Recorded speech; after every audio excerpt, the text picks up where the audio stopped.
Hello, and welcome to the Zero to Hired podcast, the show that helps struggling job seekers find a career that's right for you. In every episode, we have one mission: to provide you with unique tips and strategies from leading industry experts that will get you in front of hiring managers. Enjoy the show. Hello, everybody. Welcome to another episode of the Zero to Hired podcast. Our special guest this week is John Windisman. John's the founder of Optimist&nbsp, where he teaches mindfulness to organizations and companies to be better leaders and more compassionate towards each other and their customers. He has an applied mindfulness certification through the University of Toronto. He's also the first certified teacher in Canada for the Search Inside Yourself program, which was developed at Google, which is now rolled into its own educational institute. Please help me welcome John Windisman. Hey, John. Hey, John. Thanks for having me. Oh, thank you for being on our podcast. I know this is going to be a really interesting topic for a lot of our listeners because it's not something a lot of people talk about in the career field. But I think it's so important to really understand and get to the crux of understanding mindfulness, which is something that it's super important if you want to be a very successful candidate that's going through the interview process today. Mm-hmm. So let's get right into this because I know you've got a lot of good information, a lot of good details around mindfulness and how do you get into the practice of mindfulness. And one of the things I like to ask all my guests is, what specifically brought you to where you are today in terms of mindfulness? Well, it was, I suppose, about over 10 years ago. I was going through some personal challenges and started developing anxiety and panic attacks. And I'd never really experienced anything like that before. And I thought, oh my God, I'm going crazy. And so the engineer in me kind of put on my learning hat, and I thought, I got to figure this stuff out. And through a lot of investigating, I discovered meditation and mindfulness, and really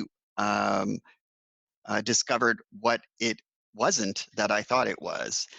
In that I thought it was just this kind of exercise to zone out, and I realized it really is an exercise to focus and pay attention to everything that's going on around us.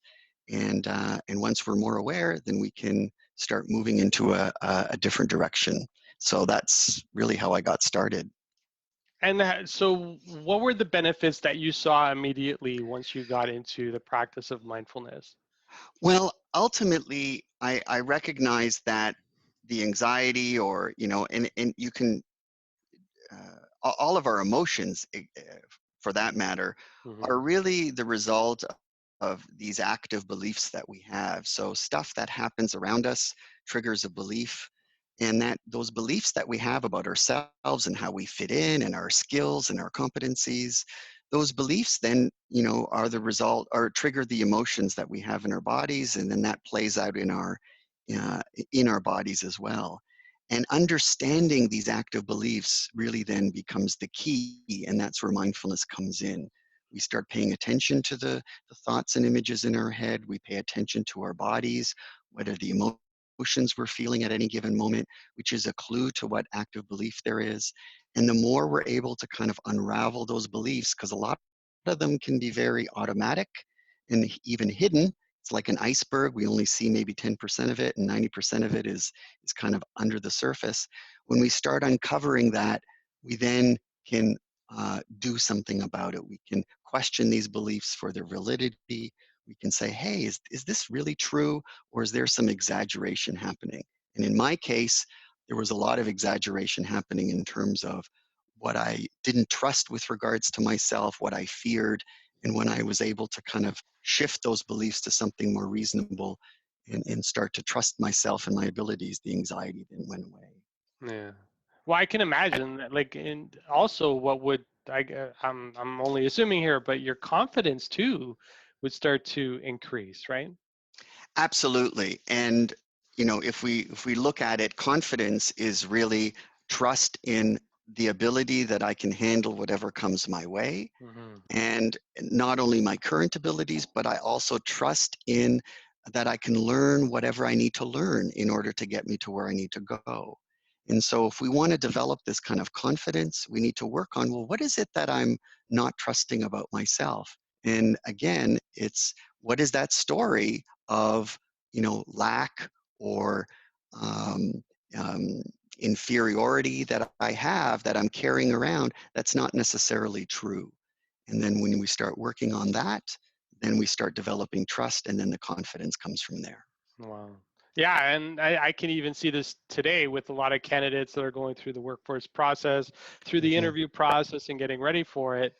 The one thing that I see comes up in a lot of people is, I'm not qualified enough, I'm not good enough, I don't have enough skills. Meanwhile, Mhm. they have a long list. They have a long list of, educational, like education and experience, and these things don't show up. And like you said, it's this self-talk. I'm going to rephrase it, but the self-talk that ends up happening that diminishes some of our own self-worth, right? So, Abs- so Absolutely. And yeah, whoop, go ahead. sorry, go ahead. No, you first. I was just going to just reiterate as well that, yeah, this self-talk, it can be very automatic, and a lot of times we're not even aware of it. And Hmm. so when we start practicing mindfulness, and we begin by doing a meditation, for example, which is an exercise, a mental exercise for focusing and paying attention, we develop the skill to become more aware, so that we're aware of that negative self-talk and the negative chatter that's going on, and then we can do something about it. So we kind of shift from that autopilot to awareness. Yeah. So going into the why of all of this, and Mhm. you and I, we had this quick talk before we got started with our podcast. So why is this even important? And it's great, you feel good, but why is mindfulness such an important thing? Well, ultimately, life has its challenges, and in naturally, we're kind of predisposed to kind of look out for danger, always be on guard. Because if we think, if we go back, let's say 4,000 years or longer, the person that was on guard, going through life was the one that survived. The one that was happy-go-lucky going through life got chomped by the bears or the lions or whatever was around them. And so we kind of developed this kind of mindset, or this automatic kind of uh, stance of being on guard. But then that doesn't really bode well in today's society.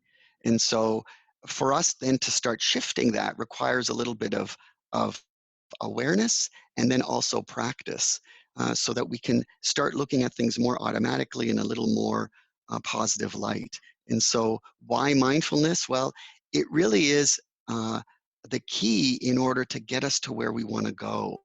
And we also learn from our positive experiences, and we can bring those into our challenging experiences. We also want to learn from those challenging experiences, as opposed to kind of declaring everything as a failure. We want to shift into this kind of feedback mode where we're, "Oh, okay, what can I learn from this?" And that develops resiliency. We can kind of bounce back from adversity or challenges. And we're able then to start navigating life a little more fluidly, and a little more with a little more competency. It's kind of like riding a bike. When we first started riding a bike, we kind of toppled over and we put our feet on the ground and whatever every time we got off balance. But eventually, we started to notice when we're off balance soon enough that we could correct those imbalances. And it's the same thing with mindfulness, where we, kind of start being aware of these negative stories that move us off balance, and we can be aware of them, and then kind of start making these little kind of corrections as we go, so that we maintain that kind of balanced state. And it really is about, balance in our lives. Yeah. No, and I 100%. And so what typically happens when people go into interviews, the state of anxiety and panic kicks in. And if you could restore that quickly, you're going to be much more effective in the room for the interview, by bringing that back in. So how do we take the steps, or what would be some of your suggestions on how we take those initial steps to restore that balance? Well, the good news is that you can learn these skills. It may take a little bit of practice. Like with everything, it's like going to the gym. We don't go on the machine once and think, oh, now I can run the marathon, right? Really? So You can't do that? yeah, Oh, well, I I can't certainly. And it's the same thing with these mental exercises. So over time, we start getting better and our skill levels increase. So it starts with the, kind of maybe the most basic of meditation practices, which is our breath meditation. And we just focus on our breath as it goes in and out. And you could focus on your abdomen or your chest or just the air flowing through your passages, nasal passages and stuff. And when our mind wanders into either into the past or into the future or get caught up in some sort of a story, when we notice that, we bring it back to focusing on our breath and being Mm, present again. And sometimes if somebody in your audience may have tried meditation and think, oh, it's not for me because my mind keeps on wandering, I say to people, well, you noticed that it wandered, and they go, yeah. And go, well, that's the practice. It's not to prevent our minds from wandering, it's to notice. So in bringing it back to an interview um, um, process, we are being interviewed, we're listening to the questions, we're answering, but then our mind could get caught up in this story of, oh, I wonder if I answered that correctly, blah, blah, blah, blah. yeah. And then we notice that and we go, no, I'm going to bring it back. I'm going to listen to the person I'm talking to. I'm going to mindfully listen and I'm going to mindfully communicate. And we bring our focus back. And that's how we kind of bring these skills into our everyday lives. Wow. Yeah, no, that's, you know what, you make an extremely valid point there. That's exactly it. And even I've done that where I've been in the past in interviews where, the interviewer will ask me a question, I'll respond to it, and then they'll come back, ask me another question. And I'll, in my head, be thinking, did I answer that correctly? You mean like And I'm doing right now? yeah, did I answer that correctly? No, Yeah, but it's something that we all go through, and it's very natural, right? Like yeah, it's very natural to go through that. yeah. Uh, and even sometimes I do it with my speaking, my public speaking. As I'm delivering content, I'll be questioning whether or not it's the right content. And what I Right. found to be the most effective thing was just to be present in the moment. hmm So I know And you and talk. the- and Oh, go ahead. I just wanted to add, the trick then isn't to ever prevent yourself from wandering, right? From Hmm. not being present, because it'll always happen that you'll get caught off, like your attention will get caught at something. But the trick is to notice when you are and notice it earlier and then bring it back. That it's the noticing that is the skill. It's not the preventing because it will always happen. Yeah. Well, yeah, and we're bombarded with information today. Yep. If it's not our phone, it's our watch. It's something around us. People, like even in an interview, your distraction's the hiring manager. Or today, what's really hmm popular is panels where they have more than one interviewer, hmm and hmm you're trying to address everybody in the room. So how do you hmm focus in on the conversation with just that one person that's hmm asking questions? hmm And I It's just wanted to say one thing about this idea of attention and that there was a study done out of Harvard University, Killingsworth, and he determined that the average person, their mind wanders 47% of the time. So that's almost wow. half the time. So if you're in an interview and your mind is not focused on the interview half the time, what kind of quality of interview are you giving, Correct. right? So by noticing when our mind isn't focused on what we're doing, interviewing, speaking, giving an answer, listening, then we bring it back to focus on that present moment. And then that gives us now the ability to really achieve what we want to achieve. Yeah. Wow. 47% of the time our mind is wandering. Yeah, Hmm. that's quite a bit. So outside of, the point, the advice that you gave us, to be present in the room, what are some of the steps that they could do beforehand? So what are some of the exercises that you would recommend? I know that I've gone through a lot of your audio programs that's online just to listen in and to Mhm, practice that breathing. Actually, I've done the breathing exercise, which is fantastic. It's a great mhm, way to just create a sense of calm within myself. That's what I mhm, found. mhm. What would you suggest to candidates pre-interview? What would be some of the things that they could do to bring themselves to a more mindful state? Okay, so the breathing meditation exercise, that's great for kind of present moment focus and concentration, right? So that's a really good one, and over time, that'll improve those skills. There's a meditation that I have on my website. It's called Open and Allowing, or a noting meditation, where we just notice whatever comes up. So it could be a thought, an image, it could be that inner chatter, it could be a body sensation or an emotion, and we just gently label them. And that allows us now to perceive what's coming up within ourselves in this kind of observational stance. And it puts some perspective into what we're seeing and what we're feeling. And that, again, kind of frees us up from getting caught up in those things. So when we're in an interview, for example, and we start noticing, oh, I can feel my heart pounding, or I'm sweating, or I'm, starting to get a tight chest, or what have you, Mm-hmm. we can kind of note that that experience is happening and saying, okay, well, I'm experiencing this right now. That's okay. I'm still going to be fine, and we kind of don't get caught up in that, the extra drama of, you know, uh, uh, kind of judging the experience. So the practice of just noting and just allowing things to come up really is a good practice, that when we come into our everyday life, we can just allow our sensations and our thoughts to come and go, and we get less caught up in them. Hmm. And Yeah, so then no, that allows us then to be more presently focused, right? We yeah. just bring it back. Okay. So breathing exercise, you said the open and allowing Mm-hmm. meditation. Mm-hmm. You have some other stuff in there too that I saw around what's it? Oh, the compassion exercises, for Compassion. example. That's it. Yeah, that's another wonderful one.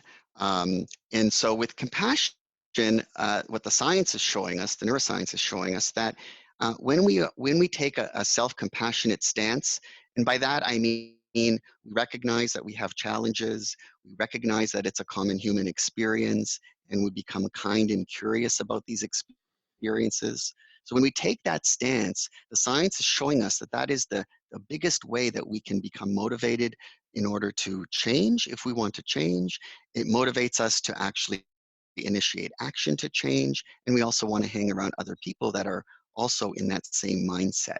And Mm, so what was once thought of compassion being, oh, it lets us off the hook, we get complacent, we do that kind of thing, the science is showing us that it actually results in pro-social behavior, that we actually want to move forward when we're compassionate with ourselves, and also in the workplace, when we're compassionate to, let's say, the people around us, it also moves them forward as well. So it really, it really is a good skill that we can start developing. And on my website, again, there are a number of kind of compassion, kindness meditations that one can do in order to make that kind of skill or that approach a little bit more automatic. okay.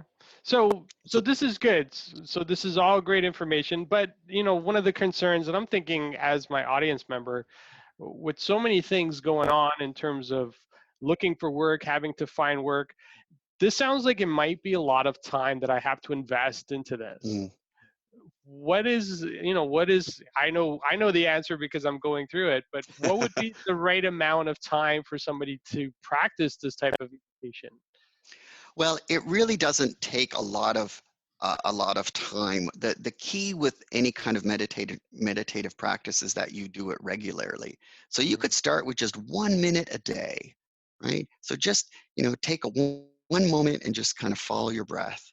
And what that does is it starts training you into the mindset of noticing when you're not in that present moment throughout the day.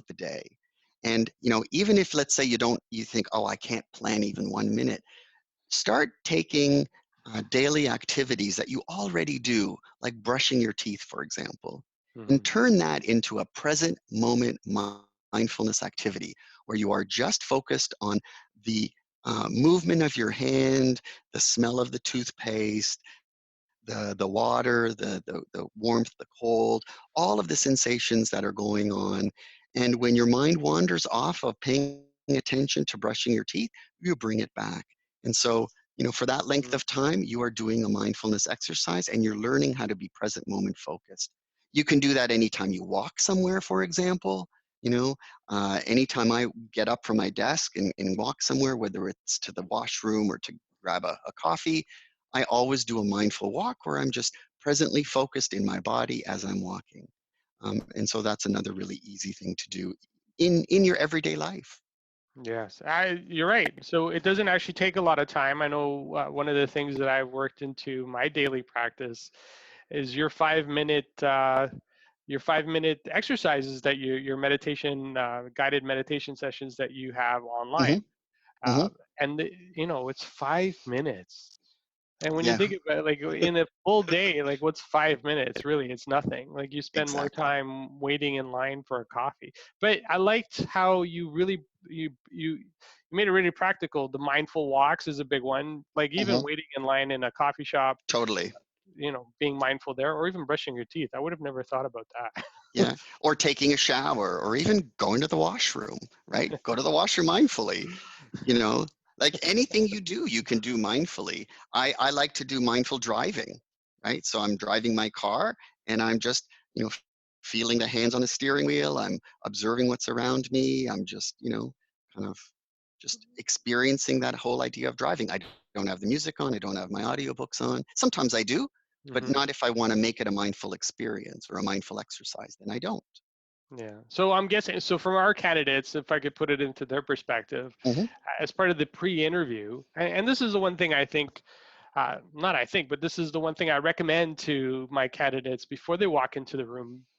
Be in a moment where you're in a moment of positivity. So, we Hmm. could work it in with the mindfulness as well, Yep. where, you're not contaminating your thoughts with negativity around you, because typically in a lot of waiting areas there's magazines, or Hmm. there's a television that's running a news program. One of the Hmm. things I talk about is don't watch the news because it's detrimental to your health. Yeah. it's, it's fully contaminated with all these negative messages, because what bleeds leads, so that's what they put up on TV. Hmm. So taking that moment just to sit there and even to do a quick breathful meditation Yep. could really help you before you walk right into the room, and then you're in a state that's very positive, and a state that's very Absolutely. calm too, right? Absolutely. And just so your listeners know, you don't have to sit there in the waiting room or wherever you're waiting with your eyes Hmm. closed, right? You can just sit there, just be present in your body, and be focused on nothing other than just feeling your body, doing rhythmic breathing, just a regular a breath going in and out. And also too, that just the breathing exercises alone trigger the parasympathetic nervous system to kick in, which reduces our cortisol levels, which is our stress hormones. And so right away, just by this conscious breathing prior to the interview, you're kind of setting a calmer mind state that you're going into. And then if you go in there and you start feeling a little anxious, that's okay. Just focus back on your breath and just be in the present moment and just accept whatever experience is coming and trust that you will be fine regardless of what's happening. Yeah. And when you practice that stance, it becomes more automatic. Yeah. Yes. Yeah, yeah. Actually, the goal is to get them hired as soon as they walk in the room. But yeah, there's going to be those interviews that are going to be a little bit more challenging, and you're going to Hmm. have people that are going to be on the other side of the table. I always kind of throw it out there as, if you're across from a hiring manager or a panel of people and it's not going well, maybe, ultimately it might be that that's not the right choice for you, Hmm. and that's okay, and that's the accepting part, and accepting, Hmm. what, this is a learning opportunity for me. There's a lot of good information that I can take away from this Hmm. and use it for something else, Yeah. because you might not be the right fit for that scenario within that team at that moment, Hmm. but it has nothing to do with you. And you're absolutely right. And there's a couple of things there. You were saying, well, it's not going well. Well, that could just be a perception. It could just be a Yeah. story. We stumble a little bit and right away think we fell, right? Hmm. And but maybe it's just a stumble. Maybe nobody even noticed that you messed up your words a little bit. And yet we get caught up in focusing on the little stuff and blowing it up, right? So that Yeah. could be something. You know what?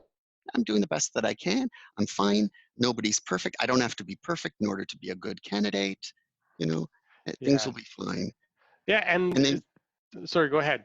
No, and I was just going to say, and when we get into that stance, then it really then does a lot to kind of, kind of bring us back into the present moment and cause us to relax a little bit, into it and not judge ourselves.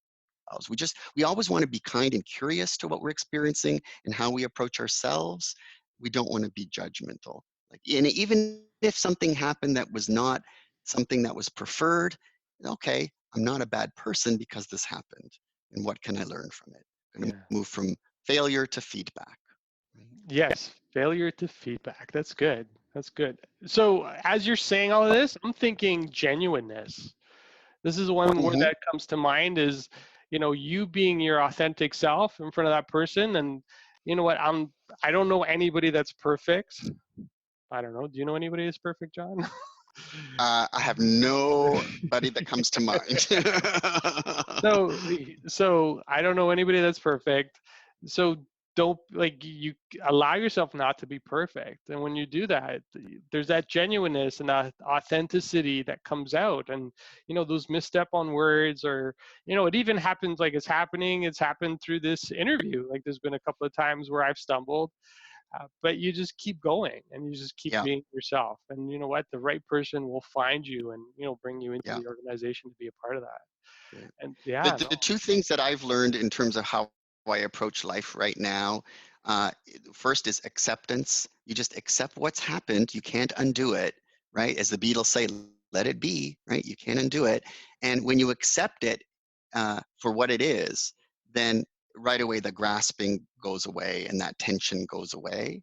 And then, so accepting what's happened, what is, Mhm. accepting where you're at, accepting that something has happened, and then trust that I can move forward in the direction that I want to go, that I can learn whatever I need to learn. And when you combine acceptance and trust, boy, the whole world opens up. Right? Yes, actually, and this was actually going to tie into my last question, which you kind of answered already, Oh, which is, what do you do at the end, or once you leave the room, or once you finish the interview, right? And I think you hit ah, it on the head with, just accept that it happened, yeah, and trust that it's going to be okay, and trust that whatever needs to happen will happen. yeah, So yeah. yeah, you totally, like, you were reading my mind. It was so cool.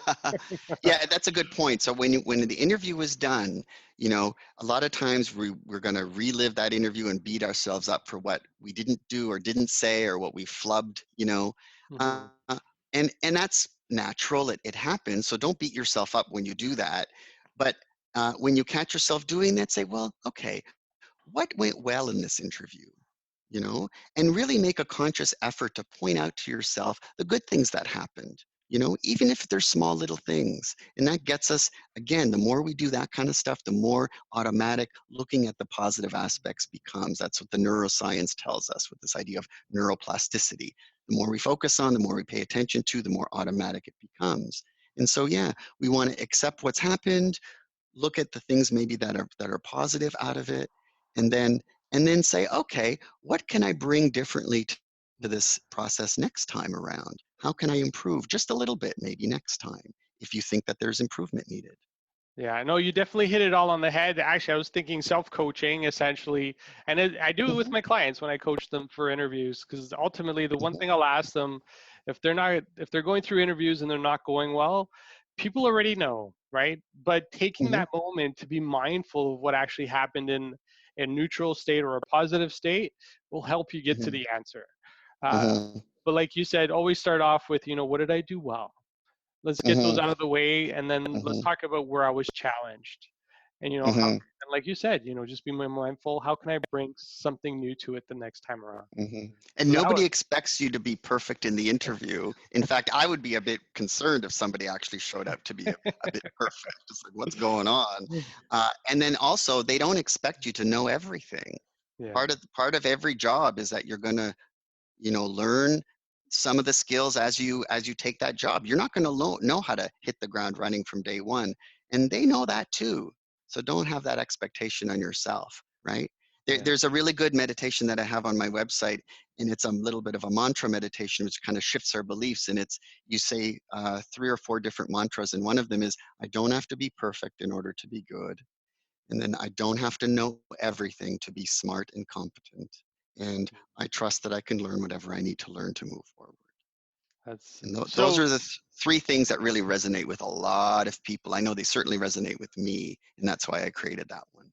Yeah, no, that's excellent. I'm going to make sure that at the end of in the show notes, I'm going to include all your links where people can go and listen to the audio, because I know it's helped me tremendously, and I know it'll help our audience members as well. So this is Awesome. fantastic. Thank you for that. So the final question. So what's next for John? Like, if people want to find out more information about you, or if they want to access some of your resources, or if they want to get, familiarize themselves with the Search Inside program that you have, how can they Mhm. do that? Well, so my website pretty much has everything all in there. There's a lot of meditations there that people can start learning, and I've grouped them into beginner meditations, to increase your mood. So different, whatever you want to accomplish, I've kind of grouped them in there. And there's various times. There's from 5 minutes up to 20 minutes. So that's some place that people can go. I also have a Facebook group called Optimistic Brain, and every day I post 2 or 3 little tidbits of how to think differently in different situations. So little lessons, if you will. Mm-hmm. Also, I post a daily meditation in there. So if you forget, you can just do a quick little. I think I post the 10-minute meditations there, and so that's a good resource as well that people seem to like. Um, all the meditations are also on my YouTube channel. So if you prefer just to listen to them through YouTube, then that's fine. It's Optimistic Brain YouTube channel. Um, and then what's next for me? I'm just in the process now of putting together a couple of online courses.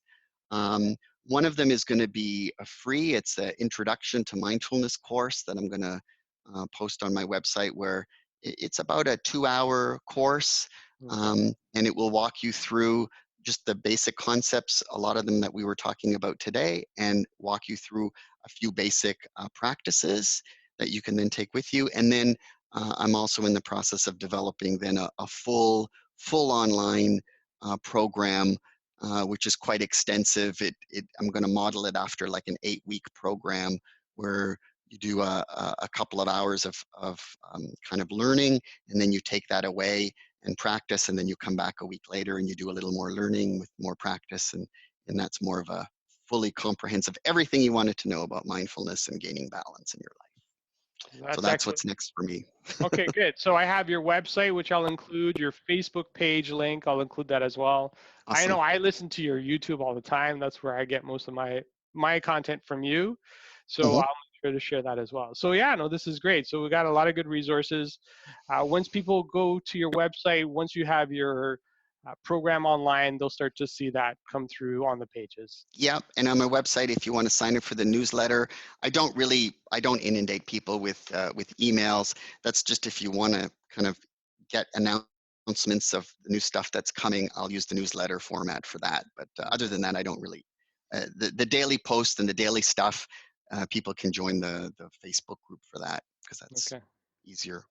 Yeah, no, terrific. Well, thank you. Thank you for taking the time to speak to us about this, to speak about mindfulness. I know I've gained a lot of great information from you just from our talk.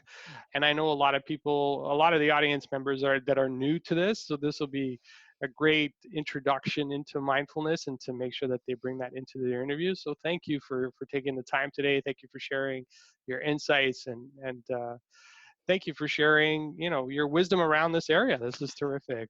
Well, thanks for having me. I really want. I wish this stuff I learned when I was a kid, Mm, and luckily now they are teaching this in school. But my mission now is to teach as many people as I can, because there's so much benefit to all of this stuff. So yeah. I'm glad that you invited me to speak to you and your audience. All right. All right. Well, thank you, John. And for all the Zero to Hired audience members out there, thank you for tuning in again this week and for listening to our show. There's going to be a lot of great information that we're going to have through the show notes, so make sure you take a look there. And thank you. Thank you for your time, and thank you for listening.